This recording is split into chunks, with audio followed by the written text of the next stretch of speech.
Ma communication aujourd'hui portera sur un autre lien à examiner entre crise et culte. Donc d'une part, la situation troublée que connaît la Babylonie au premier millénaire avant Jésus-Christ, du moins dans la première partie, et de l'autre, le culte d'un dieu assez peu connu dans le panthéon mésopotamien, le dieu de la guerre, de la famine, des fléaux, qu'est le dieu Héra. Donc en partant du texte qui nous en dit le plus sur cette divinité, il est possible d'émettre quelques observations nous permettant d'examiner ce lien entre crise et culte. Et pour cette communication, je dois beaucoup au travail de chercheurs tels que Jean Bottero ou Erika Reiner qui ont travaillé sur le sujet. Alors tout d'abord, avec ce tableau chronologique, vous pouvez observer donc, ce tableau qui met en parallèle le sud de la Mésopotamie et le nord. Vous pouvez remarquer qu'après la dynastie cassite, donc qui se termine vers 1157, il y a un blanc. C'est des siècles très obscurs pour la Babylonie, tandis que du côté du nord de la Mésopotamie, on a la période médio-assyrienne et l'empire néo-assyrien. Donc c'est une période fort peu connue et qui n'a pas beaucoup de sources. Donc pour un petit aperçu historique, donc, tout d'abord, les Kassites, donc dans la deuxième moitié du deuxième millénaire, vont contrôler toute la Babylonie. Et la fin de cette dynastie est surtout due aux Assyriens et aux Élamites, donc le roi Tikulti-Ninurta d'Assyrie qui va envahir la Babylonie et déposer le roi. Et ensuite, le roi Élamite qui va piller Babylone et emmener la statue du dieu Marduk. Donc cette dynastie cassite va disparaître, comme je l'ai dit, donc vers 1157. Et après cette chute de cette dynastie, la lutte contre les Élamites sera reprise par la seconde dynastie d'Izine, dont le roi le plus connu est Nabuchodonosor I, qui réussit à battre les Élamites et à rapporter cette statue de Marduk à Babylone. Après son règne, c'est à ce moment-là que la Babylone va commencer à sombrer dans l'obscurité historique, un néant politique et économique, on peut dire. Et ce qu'on sait, c'est que le pays est en proie à des invasions de semi-nomades, notamment les Araméens et les Soutéens, dont je reparlerai. Donc c'est une succession de dynasties très courtes qui reflètent une instabilité chronique plongeant la Babylonie dans le chaos, une période surtout marquée par des destructions, des famines, des guerres. C'est un pays donc considérablement affaibli et comme je l'ai dit, les Soutéens par le nord, les Araméens par l'est notamment et le sud vont commencer à grignoter du territoire et à s'implanter. Le porteur du titre de roi n'a bien souvent de l'autorité que sur Babylone ou quelques villes aux alentours. Et vers la moitié du 8e siècle, la Syrie va gagner du terrain et donc va commencer à envahir et à contrôler surtout la Babylonie, comme on le voit ici, à partir du règne de Tiglath-Phalazar III, l'empire néo-assyrien donc, se met en place. Et ce n'est que petit à petit que la Babylonie va reprendre une prépondérance sur la scène régionale avec l'empire néo-babylonien, donc, qui durera une centaine d'années, de 626 à 539. Donc les sources pour cette période sont peu nombreuses. On a des inscriptions royales, quelques textes privés, également des listes de rois ou des chroniques plus tardives, néo-babyloniennes notamment. Et on a également cette épopée d'Héra, qui bien qu'étant un texte mythologique, se base sur des événements historiques. Enfin, la trame, les chercheurs sont d'accord là-dessus, la trame est authentique. Donc, comme je l'ai dit, les chroniques plus tardives et les inscriptions royales permettent de reconstituer une série d'événements dans l'ordre chronologique. Et les listes des rois nous donnent le nom de souverains de cette période obscure de la Babylonie. Mais bien souvent, c'est la seule chose qu'on connaît de ces souverains, à part quelques faits notoires. On a donc très peu d'informations sur l'économie, sur l'administration, et donc très peu d'informations également sur la religion et le culte. Tout ce qu'on peut dégager, c'est que Marduk restait le dieu principal, et j'en reparlerai. Donc si on analyse un peu plus près cette source littéraire qui date de la première moitié du premier millénaire, je reviendrai sur la question de la datation. C'est la plus récente et la dernière des grandes compositions mythologiques. Donc même si tous les chercheurs ne sont pas d'accord sur la date de sa composition, en tout cas elle date d'après ces événements troublés. Les premiers fragments furent révélés dès 1875 et depuis on a cessé d'en découvrir des nouveaux, tous ultérieurs au 8e siècle. On a environ 2/3 de l'œuvre qui est recomposée, mais il manque encore des parties, notamment de la 2e, 3e et 5e tablette. Donc pour l'essentiel, les textes ont été trouvés à la bibliothèque d'Assurbanipal à Ninive, à Assur, à Sultan Tepe, l'ancienne Ouzurina, et également à Babylone et à Our. Donc on peut voir que l'œuvre a connu une grande célébrité, qu'elle a été diffusée en de nombreux exemplaires et dans une largeur géographique assez rapidement. Alors la particularité également de cette œuvre, c'est qu'on a un nom d'auteur. Donc à la tablette 5 vers 43, on nous dit que le compositeur de cette tablette, de ce texte, est Kapti Ilani Marduk, fils de Dabibou. Donc c'était sans doute un lettré, et ce n'est pas un simple compilateur qui a repris des bouts de traditions anciennes, c'est vraiment un compositeur qui, en se basant donc sur des traditions littéraires anciennes, des mythes anciens également, va créer une œuvre originale, une synthèse donc des traditions en les appliquant à une situation difficile qu'a connue son pays à une période donnée. Alors pour un peu très brièvement résumer l'histoire quand même qui est racontée, ce mythe dans cette épopée ou ce poème, comme l'appellent certains. Donc on nous introduit tout d'abord les acteurs à la première tablette. On a le dieu Héra, donc dieu de la guerre, des fléaux, et son second, le dieu Ishum. Également les 7 démons, donc les Sibiti, qui sont un peu l'escorte militaire du dieu et qui le poussent constamment à la guerre. Parce qu'il faut savoir qu'au début de l'œuvre, Héra est en repos, c'est le repos du guerrier, il s'amuse avec sa parèdre, il n'a pas très envie de faire la guerre, et c'est sous l'impulsion des Sibiti qu'il va décider de mener la guerre en Babylonie. Mais le seul problème, c'est que le dieu Marduk, qui règne donc à Babylone, ne laissera jamais faire un tel carnage, de telles campagnes militaires, donc il faut absolument que le dieu s'absente de sa statue de culte. Et donc c'est par ruse que Héra va finir par faire abandonner Marduk sa statue en lui disant qu'elle a besoin d'être purifiée, donc nettoyée par le feu. Et Marduk, bien qu'émettant des objections, notamment en reprenant une ancienne tradition, le fait que la première fois qu'il a quitté sa statue, il y a eu la dislocation de l'univers, c'est la période du déluge racontée par un autre mythe. Héra réussit néanmoins à le convaincre de s'en aller. Et c'est là que tout commence. Donc Marduk quitte son temple et Héra se prépare à partir en guerre. Et il veut renverser tout l'ordre politique, social et économique de la Babylonie. Alors Ishum va tenter de l'en empêcher car il faut savoir que son second n'est pas pour la guerre. Il veut une guerre juste. Et Héra, ayant peur d'être maîtrisé, lui tuait sans distinction les hommes justes et les hommes injuste. Donc malgré les louanges de son second, rien n'y fait, Héra s'entête. Ishum continue à narrer donc, dans la 4e tablette les campagnes sanglantes de Héra, notamment la ruine de Babylone en proie à la guerre civile, les ruines à Sippar, Uruk, Dur-Kurigalzu et Der, qui sont la proie notamment d'invasions extérieures de ces puissants soutéens et d'autres semi-nomades. À la fin, le discours admiratif de Ishum va attendrir Héra et va donc détourner sa soif de guerre vers les ennemis de Babylone. Encore une fois, on mentionne ses soutéens. Et à la 5e tablette, Héra va se justifier devant les dieux et rendre hommage à Ishum qui l'a empêché d'aller trop loin. Ishum va présenter une supplique en faveur d'Akkad, Akkad, donc la Mésopotamie, pour qu'elle retrouve sa supériorité sur ses ennemis, donc de nouveau ses soutéens qui sont encore une fois mentionnés, c'est important. Et c'est là que l'auteur se présente, il reprend la parole, il dit qu'il s'appelle Kapti Ilani Marduk et qu'il a écrit son œuvre sous révélation dictée de Ishum en personne et que exactement recopiée et récitée à Héra, elle lui serait tellement agréable qu'il détournerait ses foudres de la personne qui le réciterait, l'entendrait réciter ou même aurait une copie chez lui de ce texte.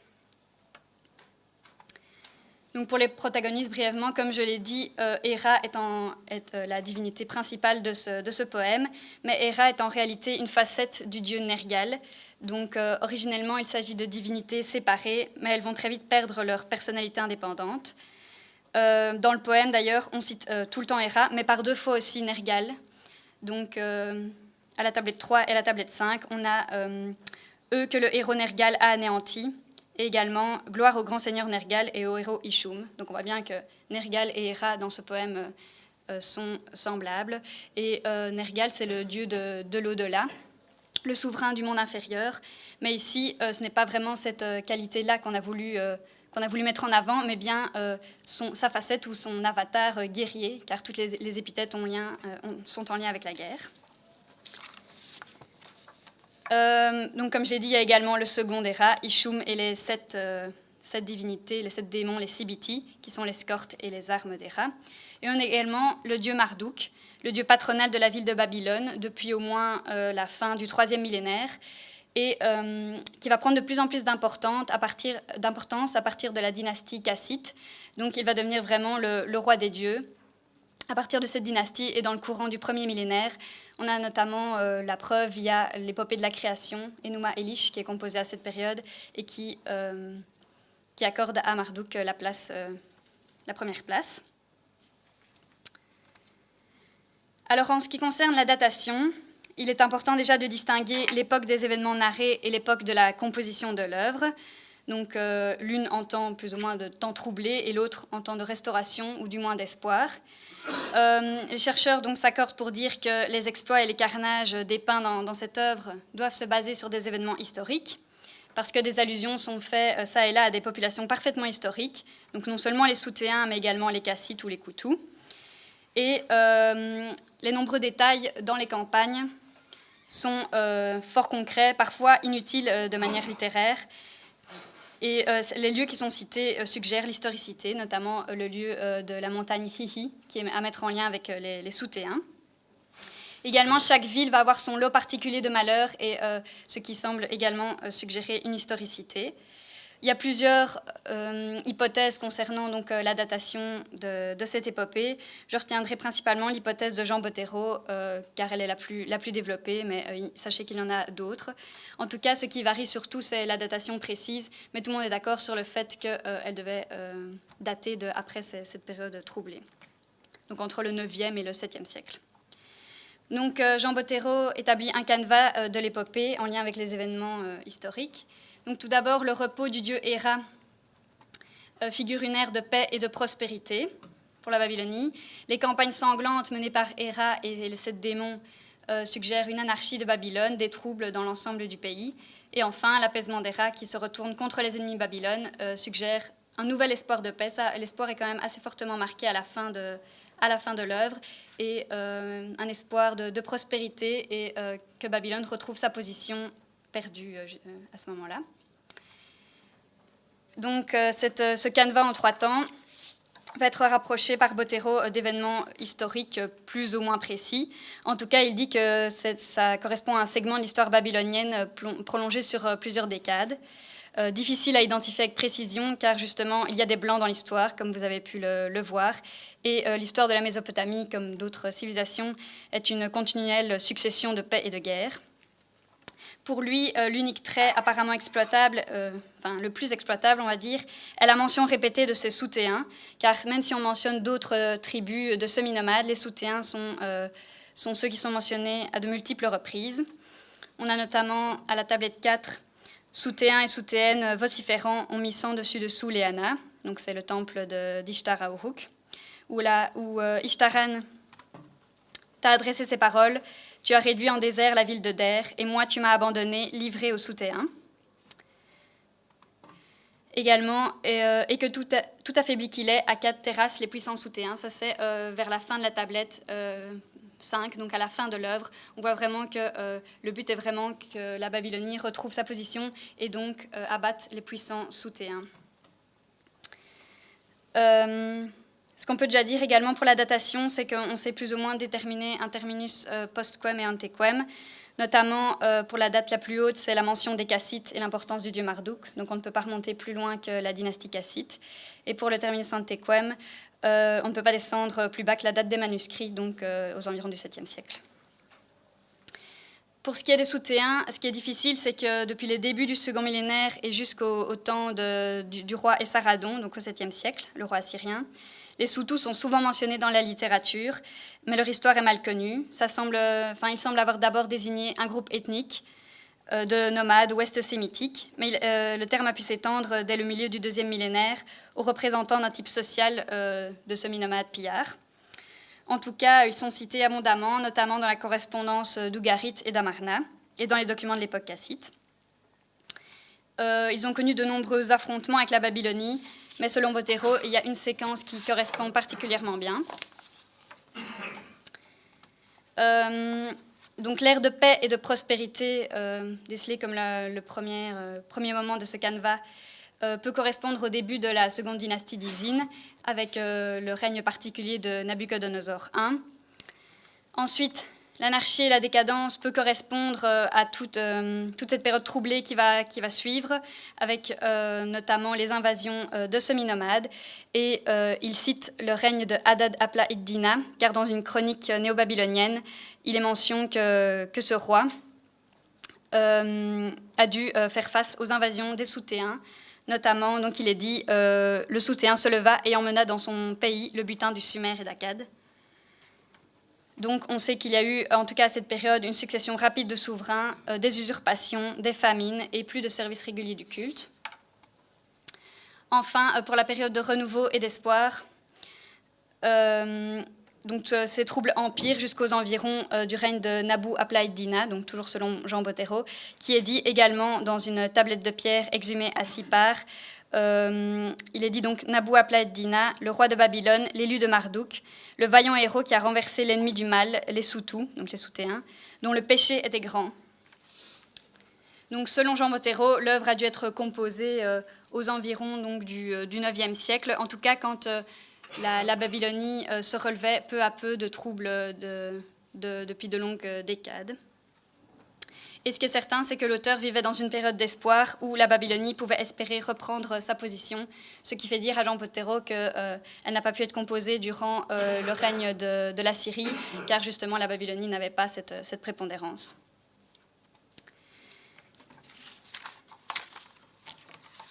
Alors le fait que ce récit se base sur des événements historiques n'enlève pas son côté mythologique et donc sa mention de divinité. Donc, sur le plan religieux, on sait très peu de la Babylonie post-cassite. Néanmoins, on sait qu'elle a connu des évolutions importantes, comme je vous l'ai dit, l'affirmation définitive de la primauté de Marduk, avec notamment l'Enuma Elish, composé lors de la seconde dynastie d'Isine. Mais on sait très peu du culte de ce dieu Héra, à part qu'il était adoré à Khutu, au temple Emeslam, et qu'il avait comme parèdre la déesse Mami, mais tout ça peut être rapproché également du dieu Nergal, dont il est une facette. Mais on n'a aucune documentation vraiment solide sur l'existence d'un culte régulier, étatique ou bien organisé en l'honneur de la divinité Héra. Quelles sont ces mentions, en tout cas dans les œuvres mésopotamiennes? On a notamment, il apparaît comme un élément divin dans certains anthroponymes, mais il n'y en a pas non plus beaucoup, surtout dans le sud de la Mésopotamie, et ce, dès le 3e millénaire. Il est également cité parfois dans des prières royales, notamment la prière pour le roi Hammurabi, et un hymne à la déesse Inanna qui contient des prières à un roi, le roi Ur-Ninurta, où il y est dit que le roi doit être comme le guerrier Héra. Donc ça ne nous dit pas grand-chose non plus sur cette divinité, à part qu'elle était guerrière. On a également, donc, comme je l'ai dit, la mention dans l'épopée d'Héra, j'y reviendrai, et dans des mentions dans des textes de présage où l'on dit « Héra dévorera la terre ». C'est non plus pas très développé. Également dans quelques incantations. Et le point que je vais aborder maintenant, les amulettes de protection, donc en lien avec cette épopée d'Héra. Alors, est-ce que le but de cette épopée d'Héra était uniquement de fournir une explication mythologique à une ère de malheur que les Babyloniens avaient vécue? Pas seulement. Erika Reiner met en avant que l'épopée pouvait avoir un but davantage pratique, c'est-à-dire que ce qu'Héra avait fait, donc il pouvait le refaire, et Ishum a trouvé et enseigné le remède pour le calmer. Donc ce qu'il faut faire pour éviter que Héra s'attaque à vous personnellement ou au pays entier, c'est le flatter, le célébrer, en faisant de tous ces actes de carnage et ces campagnes sanglantes des titres de gloire. Donc pour se protéger, il suffit de connaître, apprécier, réciter et surtout avoir sous la main une copie de cette épopée. Donc l'œuvre est avant tout destinée à apaiser le dieu, donc comme je l'ai dit, en le louant et en le flattant. Un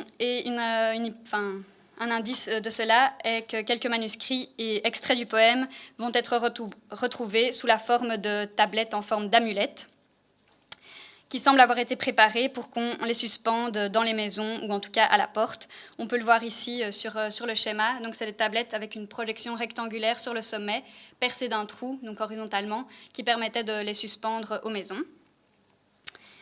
Le poète assure dans l'épilogue que la présence de ces tablettes dans la maison sauvera la personne ou la famille des méfaits de la divinité. Donc, dans l'épilogue, le héros Héra va faire cette déclaration. Il dit « Tout Dieu qui prisera ce champ, que la prospérité s'amasse dans son sanctuaire. En revanche, celui qui le rejetterait, qu'il ne hume plus de fumigation. » Il va parler également des poètes, des rois. Tout scribe qui le maîtrisera échappera à la disgrâce. Et, le plus important, toute maison où l'on aura déposé la présente tablette, Héra se mettrait-il de nouveau en fureur. Puis ça continue. Donc, il semble évident qu'avoir une tablette de cette épopée chez soi pouvait être bénéfique. Donc, on a 2 copies de la recension de Ninive de la tablette 5 qui servaient d'amulette, puisqu'elle présente cette forme caractéristique de projection rectangulaire au sommet pour qu'elle puisse être suspendue. Et on a également cette petite amulette du British Museum en pierre noire, dont dans le trou de la projection rectangulaire reste encore une épingle en cuivre. Le rôle de cette tablette est indiqué par une petite inscription sur un côté, que moi, X, donc le nom, votre fidèle, je reste en bonne santé. Et en plus de cette ligne, l'amulette était inscrite avec un extrait de l'épopée, les 13 dernières lignes de la tablette 3, qui n'est pas un exemple pris parmi tant d'autres, mais bien les prières à Héra dites par Ishum, donc pour essayer de le détourner de ses campagnes sanglantes. Et on peut se demander également donc, pourquoi des amulettes, pourquoi l'épopée d'Héra choisit particulièrement comme amulette contre la peste et contre les méfaits, car les dieux concernés dans cette amulette sont le mieux placés pour protéger la maison. Marduk est le dieu patron, Héra qui décide qui sera affecté ou non par la famine, la peste, la guerre, les Seth, donc les Sibiti, qui administrent les fléaux, et Ishum qui rôde dans les rues la nuit. Ça, j'en ai pas parlé, mais dans le texte, on en parle bien. Donc Ishum est celui qui rôde dans la rue la nuit et qui va regarder si les tablettes pendent aux maisons ou pas. À côté de cette tablette qui transcrit vraiment presque mot pour mot le texte de l'épopée ou d'une partie de l'épopée, on a également des amulettes sur lesquelles on va retrouver des prières directes adressées aux héros de l'épopée et qui sont accrochées dans les maisons pour préserver des épidémies. On a un exemple ici d'une amulette de Bagdad où l'on nous dit « Ô Marduk, le plus sage des dieux, Héra, le plus vaillant des dieux, Ishum, responsable des rues, les Sibiti, héros sans égal, ayez pitié de moi, X, parce que la formulation est toujours la même, donc seul le nom change, fils de son Dieu, votre respectueux fidèle dans cette épidémie, cette calamité, ce fléau. Donc, je chanterai vos louanges pour les temps à venir et à toute l'humanité. » Donc on voit que ce n'est plus le texte de l'épopée, mais qu'en tout cas, on prie les différents protagonistes de cette épopée pour s'attirer leur faveur.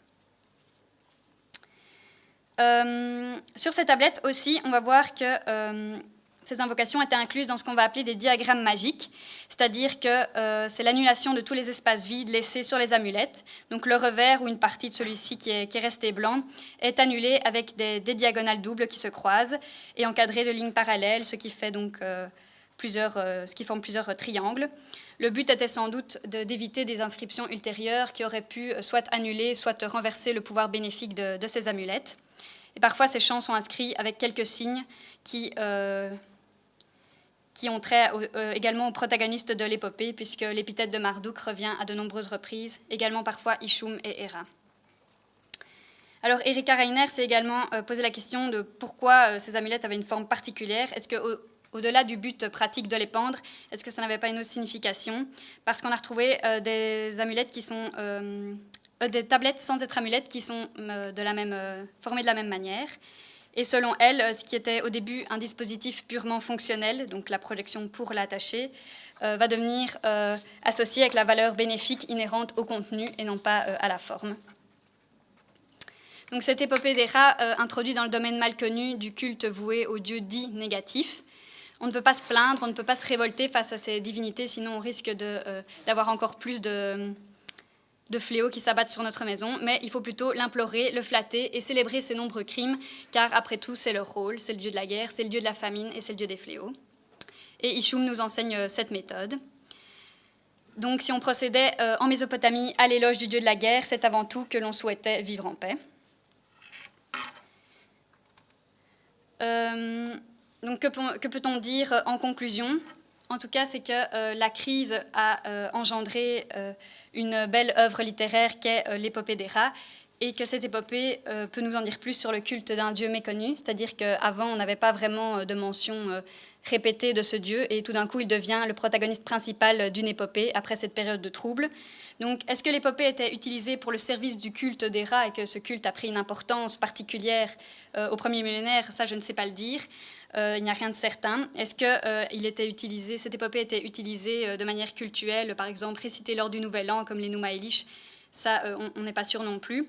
Mais ce qu'on sait, c'est que il semble que même s'il n'y ait pas eu un culte reconnu du dieu Héra solide et certifié au premier millénaire, cette crise ou ces temps de troubles ont permis que Héra ait pris de l'ampleur dans le domaine de la religion privée. Et c'est ce que cette tablette semble nous dire, car on en a retrouvé de nombreux exemplaires qui étaient donc suspendus aux maisons. Et donc on peut penser que le culte d'Héra a pris de l'ampleur au niveau privé.